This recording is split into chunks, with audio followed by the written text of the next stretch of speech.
वो रोशन हैं कि जहां रोशन हो जाए, वो बहते हैं कि दुनिया की प्यास बुझ जाए। दशकों पहले जगी थी जो ज्योति, फैल जाए इस जहां में उसका उजाला। खुश रहो, खुश रखो, यही है उस संत का नारा।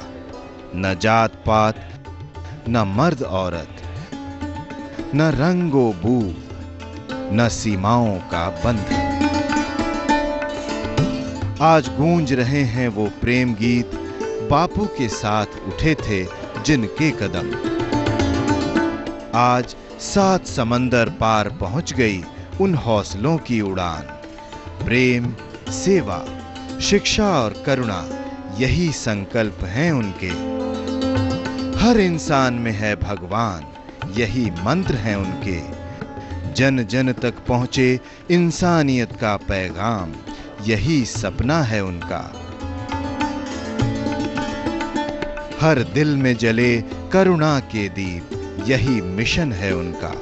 दशकों पहले उठे थे जो कामयाब कदम, जारी रहेगी सफर के आखिर तक वही कहानी। ये हैं सेवा के संत श्री दादाजी जेपी वासवानी।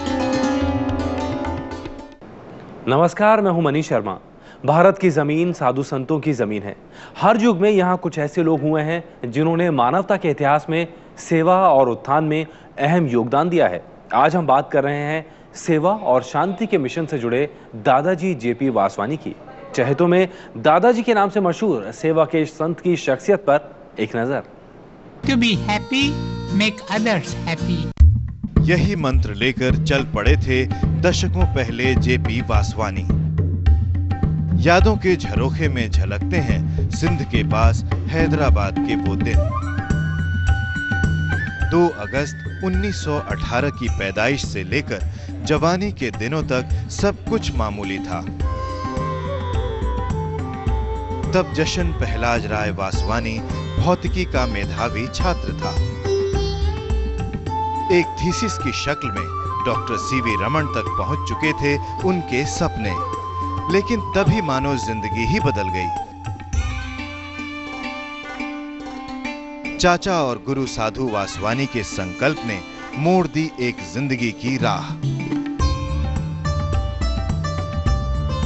मन की आंखें खुली तो सामने पड़ा था दीन दुखियों से भरा देश। बंटवारे की त्रासदी झेलती मानवता, और इस बियाबान में कहीं टिमटिमा रहा था गुरु के ज्ञान का दीपक। कहां बचा था तब दुनिया का मोह। गुरु साधु वासवानी की जलाई हुई मशाल लेकर बढ़ चले थे ये कदम उस राह पर जो इस दुनिया को इंसानों का जन्नत बनाने का हौसला रखती है। सन 1966 में गुरु साधु वासवानी की समाधि के बाद जेपी वासवानी पर आ पड़ा उस पावन संकल्प का पूरा भार। महाराष्ट्र के पुणे से शुरू हुआ मानवता की सेवा और भाईचारे का वो मिशन, जिसे साधु वासवानी ने मिशन ब्रदरहुड का नाम दिया था। एक दिया जला था तब जिसकी रोशनी ने बांट दिए न जाने कितने दिलों में रोशनी के उपहार। हर जीव से प्रेम, हर इंसान को शिक्षा, मानवता की सेवा और लोगों में भाईचारा। आज भी यही ख्वाब है दादाजी जेपी वासवानी का। आज भी उम्मीद है उस मंजिल को पा लेने की। आज भी हौसला है उस अंधेरे को जीत लेने का जिसने एक दिया जलाया है तूफानों के खिलाफ।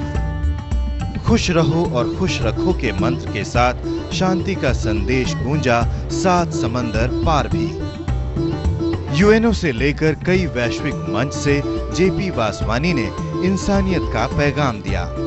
मदर टेरेसा से लेकर दलाई लामा तक हर धर्म के पथिकों ने इस राही को अपना हम ख्याल बताया, और आज दुनिया भर में लोगों तक इनका स्नेह और इन तक लोगों का प्यार पहुंचता है जो इन्हें बनाता है दादाजी JP Vaswani. Star news report.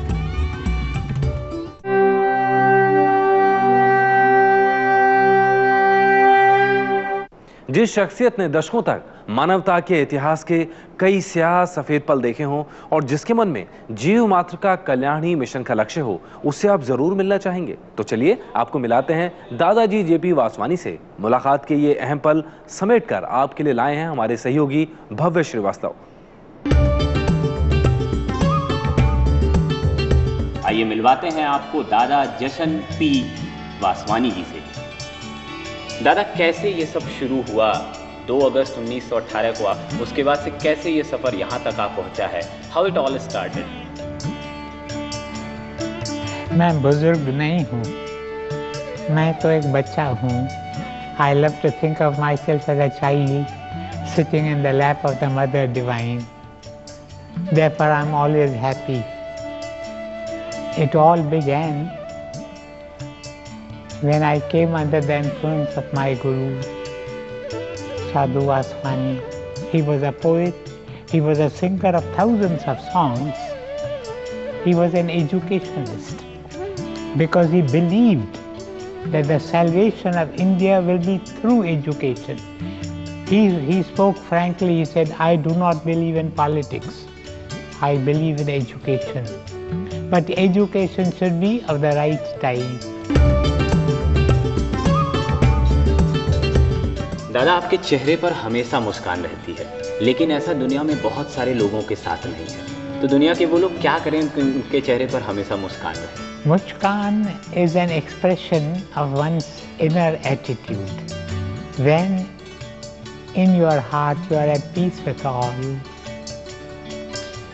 when there is joy, there is happiness in the heart within, Muskan appears on the face. आजकल क्या है?